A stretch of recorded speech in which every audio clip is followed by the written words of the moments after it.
Prije nekoliko tjedana istraživanje Nacionala javnost je otkrilo šokantne slučajeve svećeničkog zlostavljanja djece u Riječkoj nadbiskupiji, koje je čak nekoliko svećenika provodilo u kvarnerskim župama kroz niz godina. Opsežno istraživanje s objavljenim dokazima potaknulo i samog nadbiskupa monsignora Matu Uzenića da istupi u javnost i otvoreno progovori o slučajevima koji su se dogodili, crkvenim procedurama po pitanju istih, te sumnjama u zataškavanje katoličke crkve na puno većoj razini.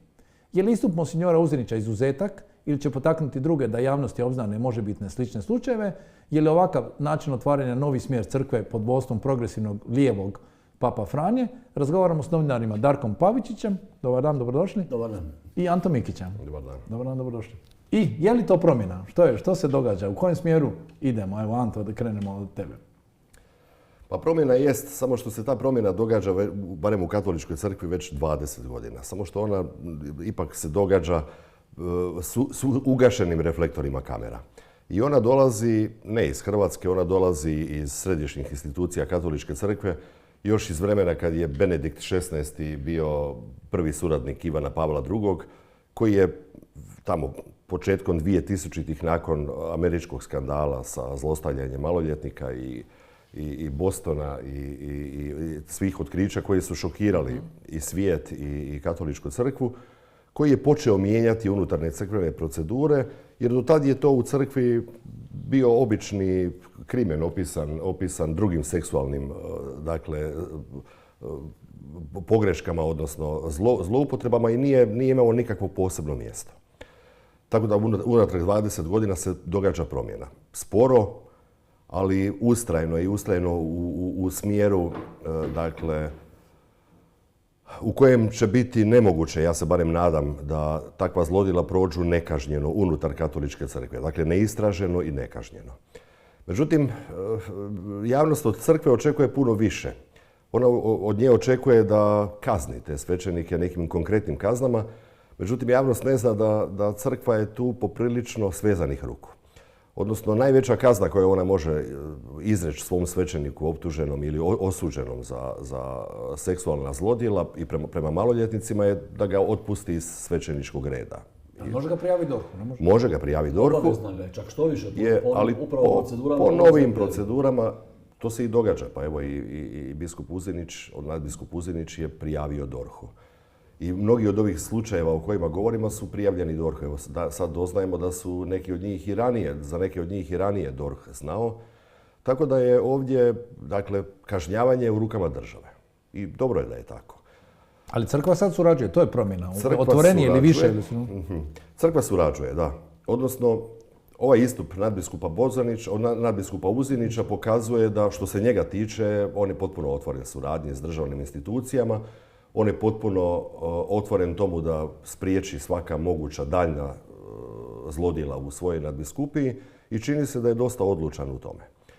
Ja čak ne mislim da je razlika između nadbiskupa Uzenića i drugih biskupa koji se o tome za sad Pa to se onda Hranić lošije snašao ili?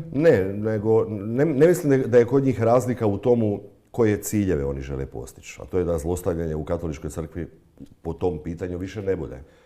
Jer, mislim, to je zlo koje prije svega pogađa, naravno, žrtve, ali pogađa katoličku crkvu kao takvu.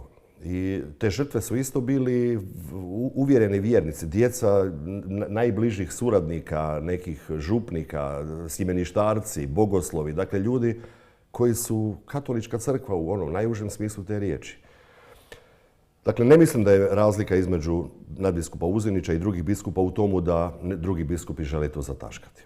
Ali mislim da postoje znatne razlike u tome kako to postići. I čini mi se da u ovom trenutku drugi biskupi ne dijele, ili mnogi među njima ne dijele stav ili ne dijele oduševljenje ovim Uzenićevim istupima, jer naprosto smatraju da to nije put rješavanja tog problema. Zašto je da je podignuta ljestvica previsoko transparentnosti i otvorenosti ili? Dakle, crkva prije svega ne želi stvari rješavati na ulici. I uvijek Niti postoji... jedna institucija ne želi ustvari. Niti jedna institucija. Crkva nije samo institucija. Ovdje su biskupi zapravo u dvostrukoj ulozi i o tome je sam Uzenić, nadbiskup Uzenić svojedobno govorio. On je kao nadbiskup u poziciji suca, koji dakle provodi istragu, kažnjava, donosi sankcije, a istodobno je u poziciji oca tih svećenika, jer crkva je ipak jedna malo veća obitelj.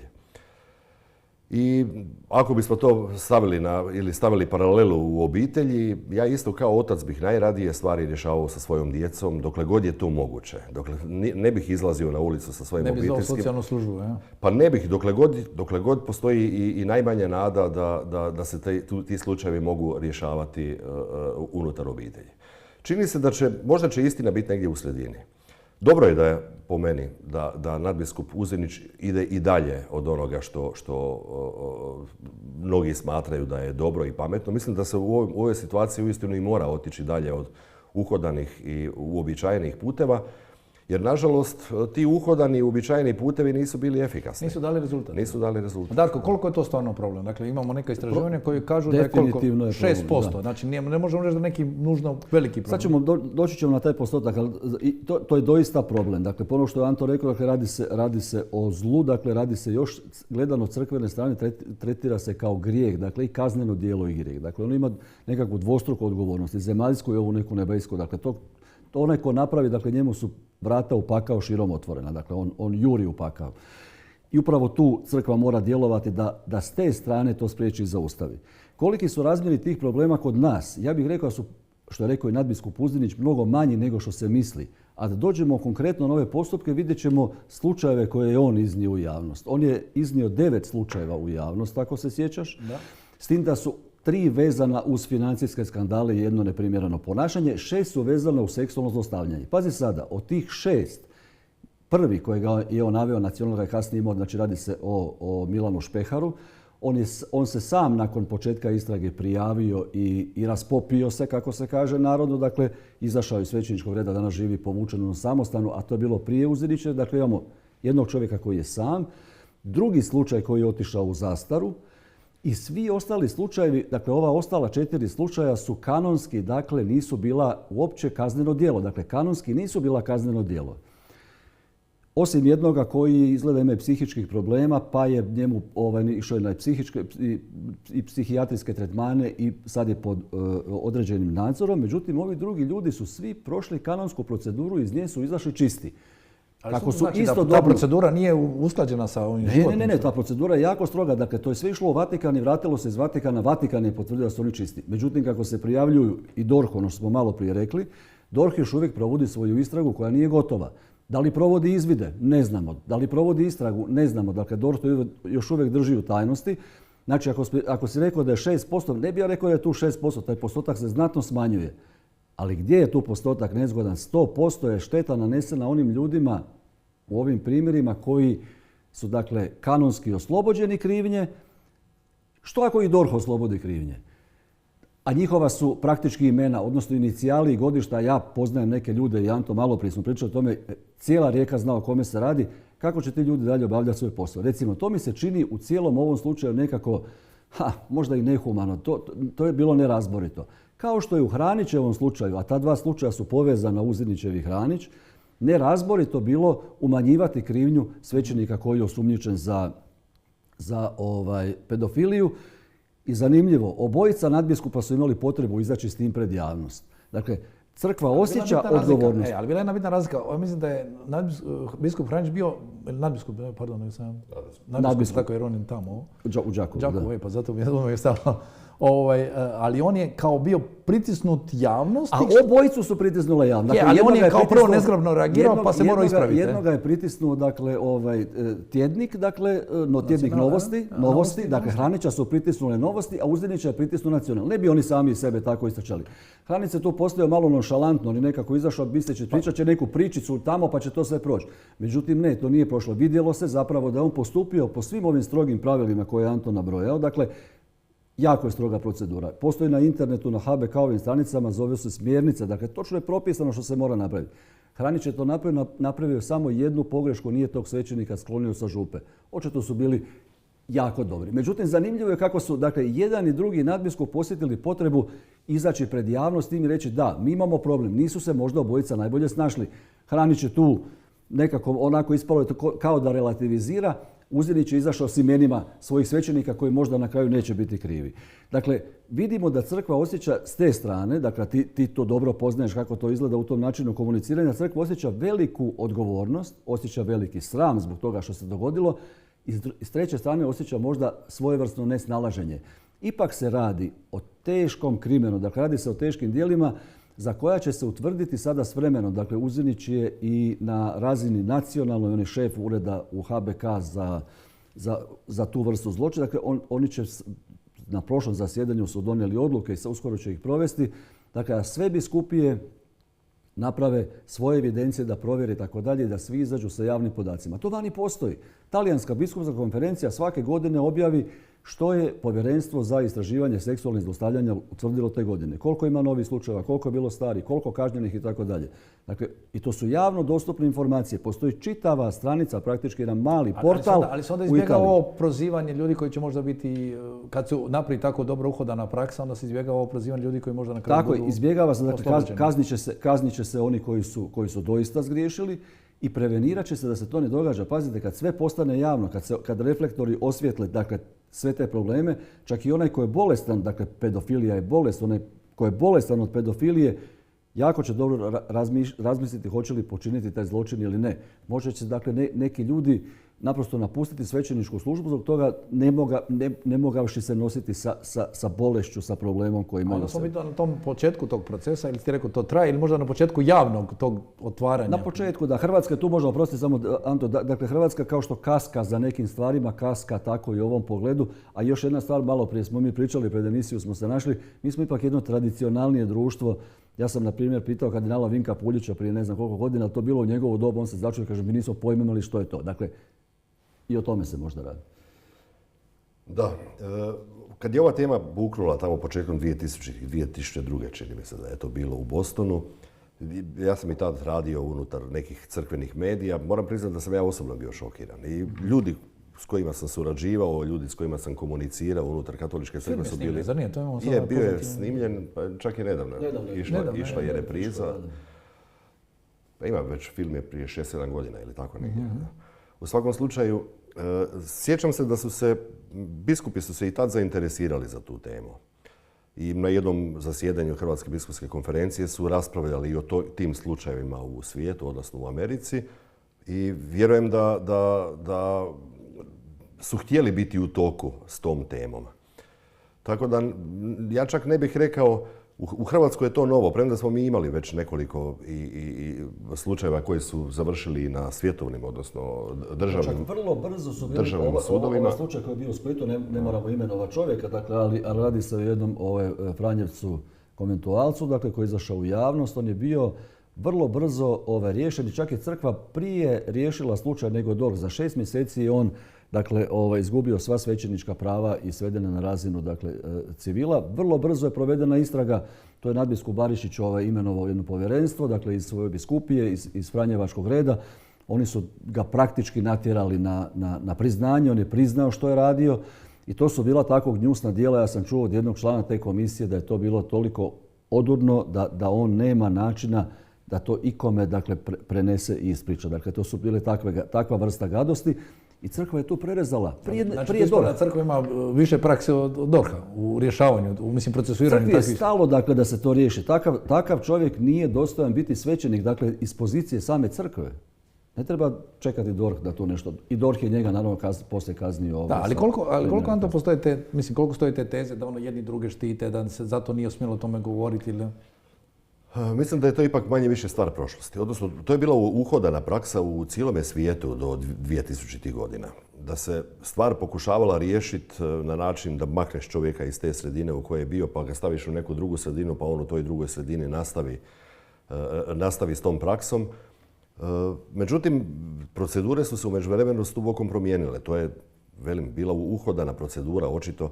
S tim da su mnogi od ovih slučajeva o kojima govorimo, pa i u Hrvatskoj o kojima govorimo, a pogotovo o kojima govorimo u Americi, su iz 70-ih, 80-ih godina. Dakle, nešto što se 30-40 godina gomilalo Tako da nije ni čudo da sad brojke izgledaju užasno veliko. Ne znam koliko, 2000 američkih svećenika je optuženo za seksualne prijestupe, ali kroz 40 godina. Ali kad se sad to zbije u nekoliko godina ili nekoliko mjeseci istraga i objava, onda ta brojka zvuči frapantno. Pa zato sam iznio ovaj podatak, znači oko 6%. Međutim, ovo imam isto... Svaki 16 realno. Da. Znači, ja znam, naravno da javnost sad želi sve informacije, želi imena, prezimena, slike, želi se uživjeti. Oni imaju isto pravo na nevin dok se ne dokaže. Ja bih ovdje razmislio o pozicijama žrtava. Da li one žele da njihovi slučajevi izađu javno? Mislim da bi upravo taj interes žrtava morao biti na prvom mjestu. Ja ne znam iskreno, nisam psiholog i teško mi je procijeniti da li bi iz pozicije žrtve bilo bolje da se njegov slučaj razglasi ili netko to jednostavno tu traumu želi ostaviti za samoga sebe i ne želi... Žrtvama dostupni telefoni, mailovi na koje se mogu javiti, tako da. Sad je li ovo poticajno za njih da se javi ili ne? Sad to je pitanje. Taj javni pritisak može biti eventualno koristan upravo ili javni pritisak. Dakle, javno obraćanje crkve na način da tome zlu želi stati na kraj i da je potpuno otvorena sankcionirati svaki. Najvažniji su sadašnji slučajevi, ne oni prošli. Nažalost, na one prošle više ne možemo utjecati. Ali ukoliko u ovom trenutku postoje neki slučajevi u Hrvatskoj ili bilo gdje drugdje, možda je to da se o tomu počelo ipak i otvoreno razgovarati i neka prigoda ili nekakav poticaj tim žrtvama da se jave. Jer u mnogim slučajevima su žrtve bile izolirane. One su mislile da se to događa samo njima. To je obično tako, ne? Da. Ali nisu se imale kome ni javiti, dakle ti nemaš to kome prijaviti. Ne postoje mjerodavna tijela. Dakle, ali sad ti postoji, ne? Naravno da postoje, sad postoje. Dakle, svaka biskupija ima svoj ured za zaštitu. Dakle, ti nisi to imao kome prijaviti. Ako kažeš svojima doma, ispašće da ogovara. Ako kažeš nemaš kome, dakle ne možeš doći kod biskupa. To je taj začarani krug koji funkcionira godinama. Znaš kako je to Papa Franjo genijalno, i meni se ta njegova definicija sviđa. Ko je kriv za pedofiliju? Što je krivac za pedofiliju? Klerikalizam. Dakle, on je uzrok pedofilije. A što je klerikalizam? To je jedan zatvoreni uski krug moći koji je skoncentriran samo na sebe. I on se vrti u svome krugu i ti u njega ne možeš ni ući ni izaći. Dakle, ako si ti u tome klerikalnom krugu, ti ne možeš kao žrtva napraviti apsolutno ništa. Ispašćeš samo, možeš ispast lud. I što ti se dogodi dalje? Dakle, upravo je to bio, Anto će se dobro toga sjetiti, povod u Njemačkoj, gdje je također bilo mnogo slučajeva, dakle, povod u Njemačkoj da se ide u obračun sa klerikalizmom i tako je krenuo zapravo sinodalni put koji je razmotao sad 100 drugih stvari i svega toga. Da se razbiju zapravo ti klerikalni centri moći, da laici mogu ući u neke glavne tijekove crkvenog života. Ako se ovo što sada prolazimo sa tom nesretnom pedofilijom doista događa da se razbiju ti zatvoreni centri moći, pa Papa Franjo radi od početka svoga pontifikata upravo na tome. Razara tu klerikalnu hobotnicu koja je premrežila cijeli Vatikan i dobar dio crkve. Dakle, iz te perspektive kada se to gleda, onda je to zaista jedna nužna stvar koja se mora dogoditi. U današnjem svijetu klerikalizmu nije nikad bilo mjesta. Čak niti klerikaliziranim laicima, a pogotovo ne ovome svećeničkom staležu koji je, dakle, živi u apsolutnoj zaštiti toga svoga, jedni druge štite i nemoguće je probiti u cijelu priču.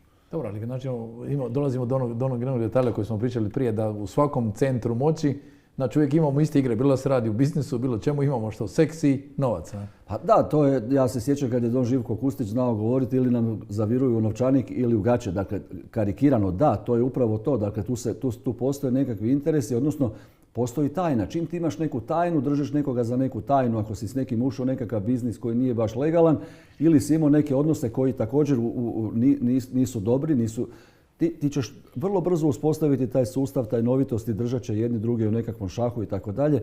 Čini mi se da je tu Papa Franjo zapravo jasno odrezao to sve i na ovim temeljima koje mu je Benedikt postavio, da je uspio unaprijediti još čitav taj sustav. Dakle, on je sada to digao na najveću moguću razinu. Dakle, radi se o svim mogućim vrstama zlostavljanja. Dakle, ima šanse da to ostane tako? Ili sad se mnogi boje što kad je Papa završio u bolnici, kao ko vodi Vatikan, hoće li napravi korak nazad? Pa ne bih rekao, pa inače se povijesni kotač ne može nikad motati unatrag, nego uvijek unaprijed u jednom ili drugom obliku. Ja mislim da je riječ o bespovratnom procesu u katoličkoj crkvi i dobro je da je tako. To je odlično. Dobro da je tako. I ovo što je Darko donekle naznačio, a dosta je često to ne samo u crkvi slučaj kad je riječ o pedofiliji, radi se o zloporabi moći. I o zloupotrebi pozicije nekog svećenika nad nekim ministrantom, nekog odgojitelja nad nekim bogoslovom ili sjemeništarcem, nekog vjeroučitelja nad djecom koja mu dolaze na vjeronauk.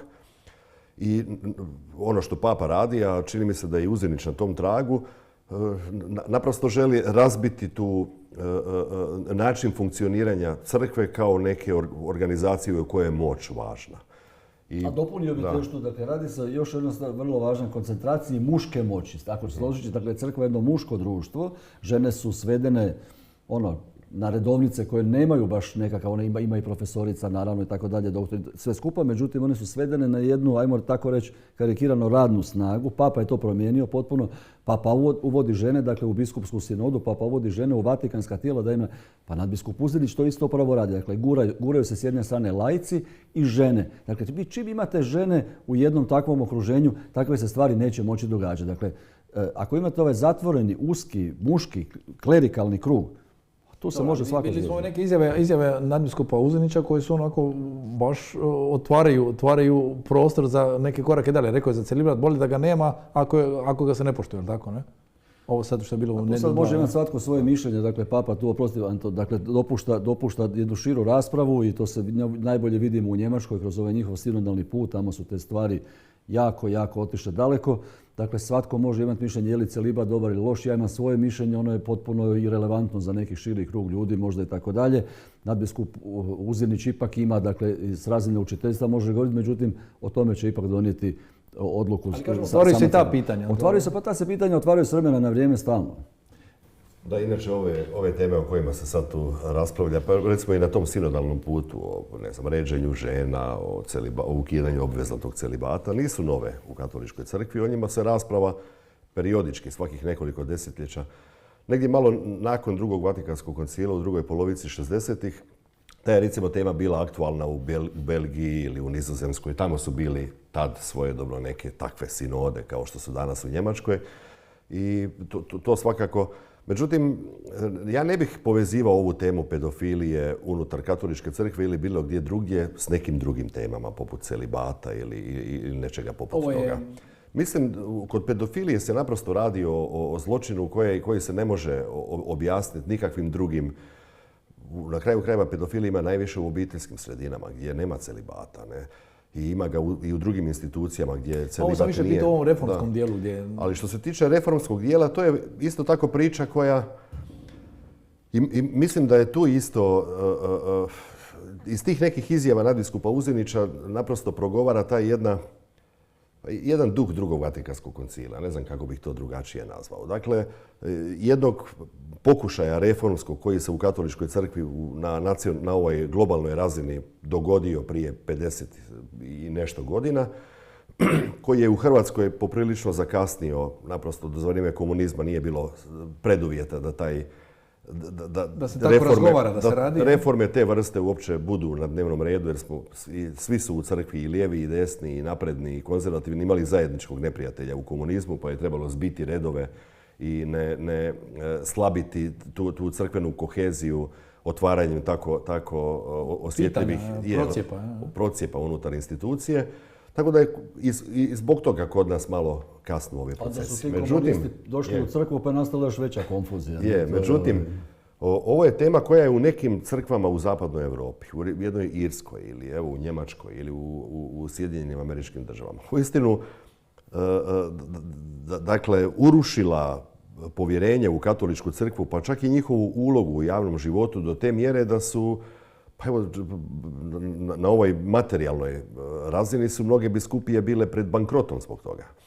A na razini, dakle, utjecaja crkve u društvu, Irska danas i Irska prije 10 ili 15 godina su potpuno druge zemlje. To ne mora biti nužno loše. Vraća li se to povjerenje kroz godine onda? Pa nisam siguran, zato što se naprosto sociologija radi svoje, ne?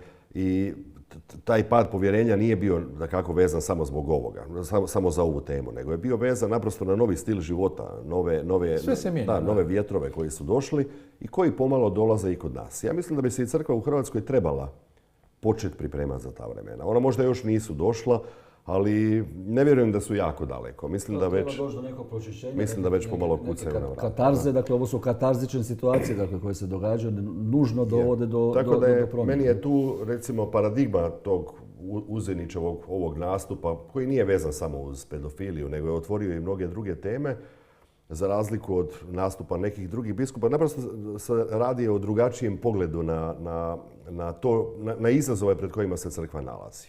Čini mi se kao da nadbiskup Uzenić pomalo crkvi prilazi kao onoj koja treba privlačiti, koja nema samo garantirano povjerenje u sebe kao što je imala zadnjih 50 ili 100 godina. Da, od prvog dana govori. Crkva je kuća svih, dakle to je dom svih. Dakle, on želi sve, i one koji su otpali iz doma, čak one koji su možda nikad nisu bili živjeli u tome domu.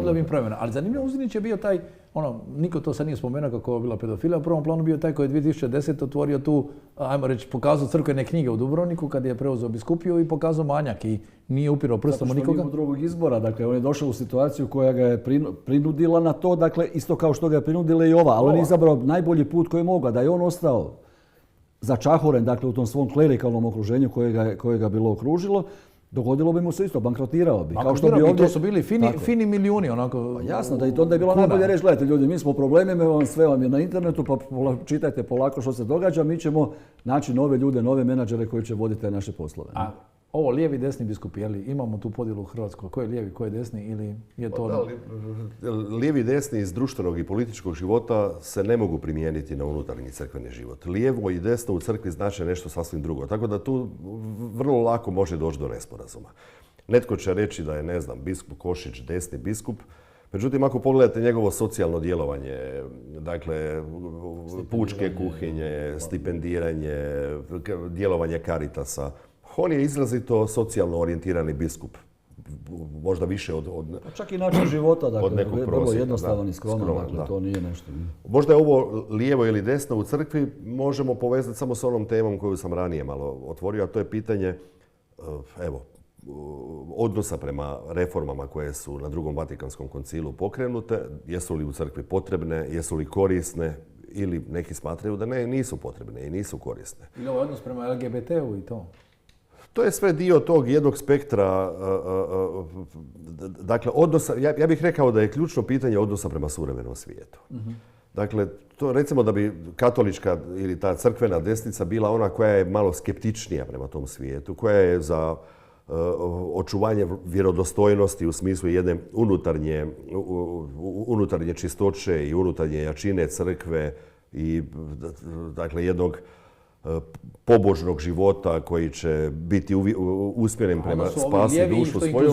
Lijevi su inkluzivni. Oni bi bili oni koji misle da, ili koji vjeruju da se i sa sadašnjim suvremenim svijetom na njega ne treba gledati kao na nešto zlo, na nešto neobrativo, na nešto daleko, nego crkvenu poruku treba što je moguće više inkorporirati, izreći suvremenim jezikom, pokušati nekako biti u skladu sa suvremenom današnjom kulturom. Da, imaš problem onda dakle, u tome da li sad crkva u toj svojoj prilagodbi prema svijetu preuzima stvari od svijeta ili ona nudi svijetu. U tome, dakle, na toj relaciji se zapravo mogu dogoditi velike zabune. Ako crkva uzima nešto iz svijeta što njoj nije imanentno, dakle ono što nije sukladno njezinom nauku, i nastoji promijeniti svoj nauk da bi se prilagodila tome svijetu, onda tu dolazi u problem. Ali taj lijevi desni mi imamo od prije, dakle mi te partizane i ustaše kroz različite forme vučemo odavno, dakle mi smo imali... Znači imamo i partizane ustaše i tako, sad imamo LGBT partizane i ustaše, ne znam, sad dajmo se... Ali imali smo i prije, dakle i u prijašnjem sustavu je bilo svećeničkih krugova, oprosti samo dakle svećeničkih krugova koji su mislili da s onom državom, dakle komunističkom, treba surađivati. Zašto? Ne zbog svog interesa, nego da bi se upravo evanđelje navijestilo bolje što se može. Drugi dio ih je smatrao neprijateljima crkve. Dakle, tu su se stvari konfrontirali, neki su čak ulazili u svećenička udruženja koje im je država nudila, a u biti su vrbovale ih kao konfidente. Dakle, čitav je tu, dakle to su razni nikad procesi. nije jednostrano. Nikad nije jedno. Puno nijansi sive, što bi, nema crno-bijeloga. Uvijek su to neki procesi koji se događaju. Danas su nam ove teme na to klečavci, recimo, danas, koji su oni, desni, lijevi? Pa to je jedna grupa ljudi koja moli, ja evo recimo branim, ja nikada ne bih svoju molitvu ili religioznost ili vjeru manifestirao na taj način osobno. Međutim, branit ću pravo svakoga, branit ću tvoje pravo, branit ću Antino pravo da radi ali to. To je nadbiskup Buzinić isto otvorio, malo otvorenije. On je isto rekao ono što on misli. Dakle, rekao je nadbiskup Kutleš upravo ovo što ja govorim. Dakle, to su pitanja demokratskih vrijednosti. Ti ljudi imaju pravo biti ondje, trg i javni prostor.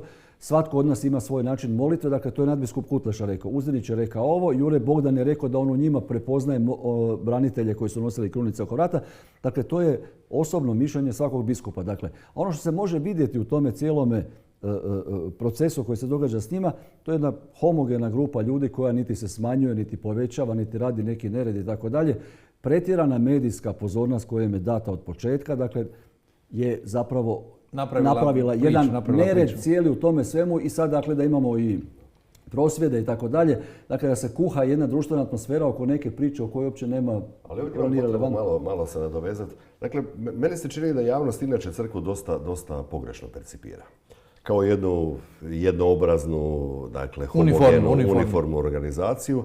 Međutim, široj javnosti je u pravilu nepoznata ta unutarnja dinamika crkvenog života i izrazito velika pluralnost koja obilježava unutarnji crkveni život. Od područja duhovnosti neki su skloni koncertima, dizanjima ruku, neki su skloni kontemplaciji, zatvaranju u samostane karizmatski. Ali ne, ali ti skupovi su bili vrlo uspješni. Ako se ne Arena, Dinamo stadion, tako su bili vrlo posjećeni i uspješni.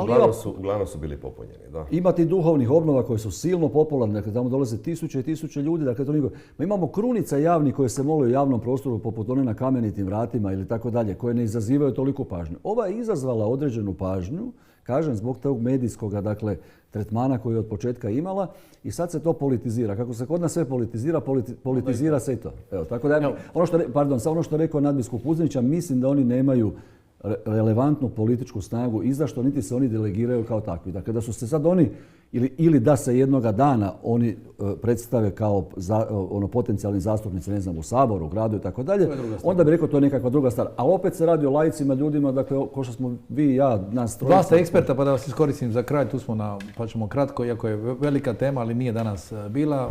Odnos prema SPC-u, Stepinac, gdje smo tu danas? Jel se to išta popravlja? Pa ja ne bih rekao da se tu događa neki veliki pomak, osim na globalnoj razini. A to je da ja mislim da ipak ruskom agresijom na Ukrajinu, da je uloga Srpske pravoslavne crkve, pa i u Svetoj stolici, pa i rekli bismo na ovim prostorima, znatno oslabila. Zato što jednostavno svi koji su povezani na bilo koji način, pa evo i sa Ruskom pravoslavnom crkvom, nekad je papi, naime, tako se barem percipiralo, bio cilj ne samo ovome, nego nekolicini papa unatrag preko takozvanog ostpolitik vatikanske diplomacije doći do otvorenog prijateljskog razgovora, suradnje sa Ruskom... Iskrenog, to nikad nije bilo iskreno. S Ruskom pravoslavnom crkvom, pa u tom kontekstu Srpska pravoslavna crkva onako bila dobar faktor, odnosno dobar posrednik. Međutim, ja mislim da u ovom trenutku više nikomu nije osobito stalo do njegovanja uskih veza s Ruskom pravoslavnom crkvom, pa čak niti mnogim pravoslavnim crkvama po svijetu koje se ograđuju od njene politike. Da li to znači nešto pozitivnije vezano za slučaj samog Stepinca? Pa teško je to. Ja sam bio uvjeren da će Stepinac biti proglašen prije nekoliko godina svetim, pa sam se prevario. Dakle, ovo što govorite, to su globalni politički, diplomatski odnosi na razini crkava i države i tako dalje. Oni su zapravo zakuhali cijelu ovu priču. Ovo je odradila srpska diplomacija, ovo nije se dogodilo slučajno sa Stepincem. Oni su godinama radili na tome sustavno i zapravo su porazili našu i političku i crkvenu diplomaciju. To se vidjelo kad je Stepinčeva kanonizacija, dakle kauza je dovršena, samo ga trebalo proglasiti svetim, a nije jer se dalje trgovalo ovo Moskva, Beograd i tako dalje sa svim tim. Međutim, dogodila se jedna sretna okolnost za nas, ja vjerujem u nju, a to je upravo dolazak monsinjora Kutleše koji u Vatikanu ima jako dobar status, njegov dolazak u Zagreb i on sam, dakle, često citirajući kardinala Stepinca i kardinala Kuharića, daje signal da će nastaviti njihovim putem. Ako želi nastaviti putem Stepinca, on će napraviti sve da on bude kanoniziran. A ako bude kanoniziran, onda će nadbiskup Kutleša biti crkveni lider broj 1 u Hrvatskoj, sigurno. Da, s tim da je, nažalost, ja ne bih svodio tu cijelu tu tematiku na tu političku dimenziju, premda je ona isto tako izražena. Ali ona dosta šteti, baš izvornom ekumenizmu kao takvom. Bilo bi puno bolje kad u djelovanju crkava, u djelovanju, evo, konkretno Srpske pravoslavne crkve bi bilo manje štićenja nekih i promicanja nekih političkih interesa. To smo sad vidjeli sa Ruskom pravoslavnom crkvom, isto gdje oni su sankcionirali svoje svećenike koji su tražili neki mirno rješenje i tako. Da, tu bismo sad otvorili jednu temu za koju bi trebalo... Cijela nova emisija, nemamo je. Darko, Anto, hvala vam puno na sudjelovanju. Hvala također. Hvala na dolasku. Hvala na pozivu.